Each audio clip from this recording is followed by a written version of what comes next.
জেলায় জেলায় সংকট সমস্যা, তা থেকে উত্তরণের চ্যালেঞ্জ আর সম্ভাবনার কথা তুলে ধরতে চলছে ডিবিসি এক্সপ্রেস। বিশেষ এই আয়োজনে মতামত থাকছে তৃণমূল থেকে শুরু করে নীতি নির্ধারকদের। ডিবিসি এক্সপ্রেস আজ সারাদিন আছে ঢাকা জেলায়।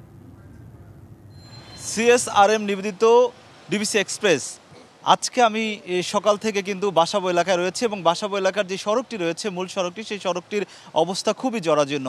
এখানে বর্ষা যখন বৃষ্টি হয় তখন কিন্তু জলাবদ্ধতা তৈরি হয়, হাঁটু সমান পানিতে দুর্ভোগে পড়েন এখানকার স্থানীয় বাসিন্দারা রয়েছে, যারা রয়েছেন তারা।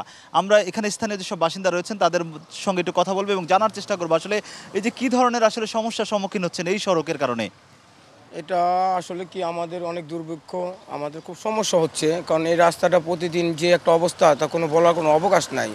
আবারও আসবো, একটু জানার চেষ্টা করছি আপনার কাছে, আপনি একটু যদি বলেন তাহলে এই কী ধরনের দুর্ঘটনার সম্মুখীন হয় এবং দুর্ঘটনার ফলে নাগরিক যে দুর্ভোগ সেটা আসলে কতটা চরমে পৌঁছাচ্ছে, আপনি কি মনে করেন? আসলে একটা সময় আমাদের এই রাস্তাটা খুব ভিআইপি রাস্তায় ছিল, এখন এখানে এটার এই দুর্ভোগের যেই স্থানটা একটা সূর্যের হাসি ক্লিনিকও আছে। এই সূর্যের হাসি ক্লিনিকে বাচ্চারা সেবা নিতে আসে, গর্ভবতী মায়েরা সেবা নিতে আসে। এই সেবা নিতে এসে গর্ভবতী মায়েরা রাস্তা উল্টে পড়ে যায়, এতে বাচ্চাদের অনেক ক্ষতি হচ্ছে এবং গর্ভবতী মায়েদের অনেক ক্ষতি হচ্ছে। আপনার কাছে একটু জানার চেষ্টা করব আরেকজনের কাছে, এখানকার ব্যবসা প্রতিষ্ঠান আসলে যারা ব্যবসা করছেন এই সড়কটির পাশে, তাদের আসলে কী ধরনের ক্ষতির সম্মুখীন হচ্ছেন এবং এই সমস্যা আসলে কতদিন ধরে চলছে, এই বিষয়টা যদি আপনার কাছে। এই ক্ষতি চলতেছে প্রায় 6 মাস যাবৎ।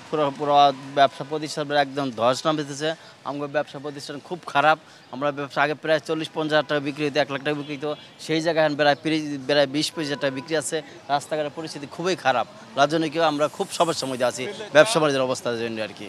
আপনাকে একটু জানতে চাই এই সমস্যা আসলে কতদিন ধরে এই সড়কটির, এবং স্থানীয় যারা কাউন্সিলর রয়েছেন সাবেক, তারা আসলে কি ধরনের ব্যবস্থা নিয়েছেন, এখন কোনো ব্যবস্থা নিচ্ছেন কিনা সিটি কর্পোরেশন, এই বিষয়ে একটু বলবেন। আমরা সিটি কর্পোরেশনকে জানাইছি, জানানোর পরে আমাদের কিছু ইট সোলিং দিয়ে গেছে, রাস্তা আরও অনেক বাকি আছে করা। তারপরে স্কুল কলেজের পোলাপানরা স্কুলে যাইতে পারে না, অনেক গাড়ি উল্টে যাইতেছে।